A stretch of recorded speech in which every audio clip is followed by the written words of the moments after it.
Ontem saiu a informação de que o UOL estou procurando aqui, achei. O UOL foi proibido, tá, de auditar o sistema de distribuição de processo do tribunal. Ou seja, estamos diante de deuses que não podem ser questionados ou jamais serem avaliados, enfim. O que é isso? Que monarquia é essa que a gente está vivendo? Monarquia absolutista, tá? Porque existe monarquia que tem democracia. Pois é.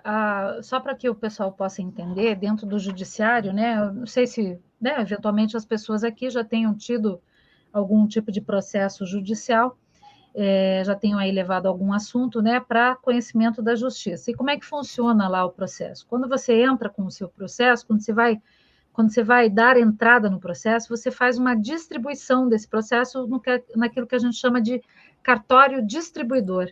E esse cartório distribuidor, entre todas as varas que eventualmente, né, ou seja, os juízos que são determinados dentro daquela comarca, daquela região ali, ele faz a distribuição para uma determinada vara.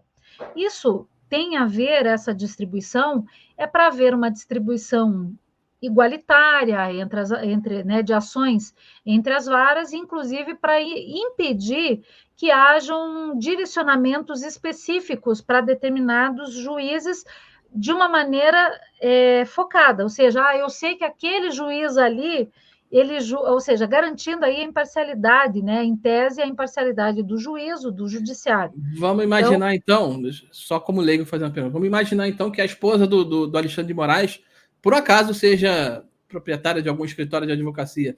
É para impedir que, de repente, que uma ação desse escritório caia na mão do Alexandre de Moraes. Seria mais ou menos isso. Isso, exatamente. Eu vou lá direto lá no balcão vamos dizer assim, né, no balcão lá do serviço, do gabinete lá do Alexandre de Moraes, e eu falo assim, viu, eu sou lá do escritório da sua esposa, e eu vim trazer aqui esta ação porque eu quero que seja julgado, né? Não que isso vai acontecer, eu não acredito que isso vai acontecer. Não que a pessoa seja imparcial, né? Não que ele vá ser imparcial, obviamente ele não vai tirar a brasa lá para a sua turma. Mas a princípio é para isso. Então, essa distribuição ela é feita dessa maneira, exatamente para que haja uma conduta mais regular e imparcial na hora do julgamento. É óbvio, gente, que existem formas de você tentar burlar esse sistema de distribuição. Eu, particularmente, nunca fiz, mas eu sei de advogados que já fizeram. Mas dá trabalho, dá muito trabalho, e muitas vezes não dá certo, tá? E muitas vezes não dá certo. Então, às vezes, eles ficam lá... tem lá um determinado número lá de vezes que você pode fazer a distribuição e desistência. Então, muitas vezes acontece isso. Então, você distribui, se você não quer que caia naquela vara, você pega, tira o processo e manda para outra. Então, mas dá muito trabalho e não é certeza, não é garantia, mas às vezes dá certo. É raro, mas sempre acontece, né? O cara fica jogando. Às vezes uma casa de aposta. Faz uma pesca lá para tentar cair numa determinada vara. Mas é o que eu falei para você, realmente não é algo que seja comum. E hoje, inclusive, tem uma outra situação que nós temos aí, que isso acontecia muito mais quando os processos eram físicos. Hoje os processos são virtuais, então hoje você vai brigar com a máquina. Então é muito mais difícil que isso aconteça. Tá? É muito mais difícil que isso aconteça, porque você faz na hora que você faz a distribuição da ação, você está fazendo dentro de um sistema judicial eletrônico, então isso é muito mais complicado, né, de você conseguir, pelo menos aí para os advogados mortais, né? A gente não sabe o que eventualmente acontece. Agora, o que está acontecendo aqui? Nós vimos aí num passado não muito distante, determinadas ações que sempre caíam para determinado ministro, para determinado, né, ali para determinado gabinete. Muitas vezes falavam, poxa, mas que coincidência. Olha só, mas caiu de novo para fulano, caiu de novo, são 12 ministros e sempre cai para o mesmo, essas pautas sempre caem para o mesmo ministro. E o que está acontecendo aí? pelo visto, a UOL está querendo fazer, né, uma averiguação desse sistema e foi impedida de verificar como é que tem sido feito isso. Óbvio, né, que isso daí levanta uma lebre, ninguém pode fazer uma acusação direta dizendo que há problemas, até porque o nosso judiciário brasileiro, ele está irretocável, não há críticas, ele não pode ser criticado, porque senão isso daí é considerado ato antidemocrático. Você está indo contra o Estado democrático de direito se você fizer qualquer tipo de crítica. Mas, sem querer levantar qualquer tipo de suspeita, né, fazer qualquer tipo de ataque à nossa democracia relativa, o que nós temos aí?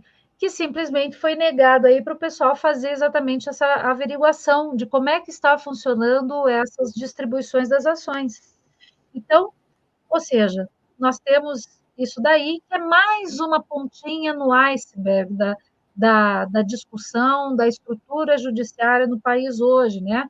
Como se já não bastasse todas as canetadas, como se não bastasse o Gustavo Lima lá sendo preso e depois, né, agora teve aí o desembargador falando de ilações, reconhecendo que houve ilações por parte da juíza de primeiro grau, que inclusive já é acusada de fazer determinadas aí chicanas dentro dos processos dela, não sei, não conheço, não sei quem é a juíza, não fui atrás desse assunto, mas, de qualquer maneira, a gente vê isso daí. Então, assim, tem todo, né, o pessoal do narcotráfico nadando de braçada com essa turma, a gente tem visto coisas absurdas vindas do nosso judiciário, então isso aí é apenas mais um ponto que vai ter que ser analisado aí, né, que tem que sofrer uma crítica, tem que ser analisado, tem que ser verificado o que está acontecendo, porque está indo de encontro a todo o nosso arcabouço aí de legislações que tratam, né, que é o Código de Processo Civil,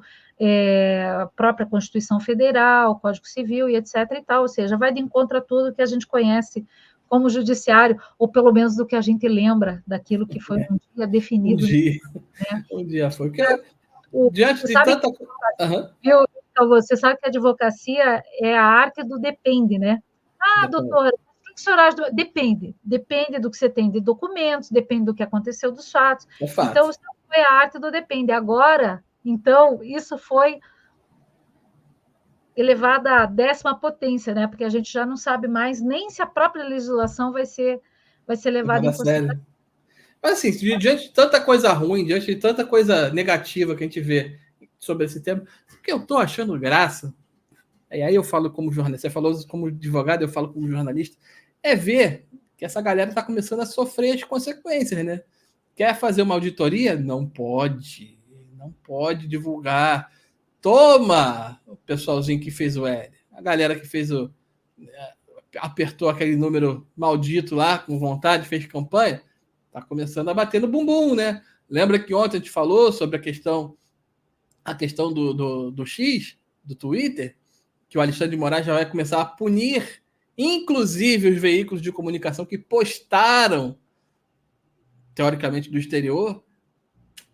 Tá batendo no bumbum, hein? Cuidado, hein? Tá subindo. Antigamente estava na panturrilha, tá no bumbum já. Quem avisa, amigo é.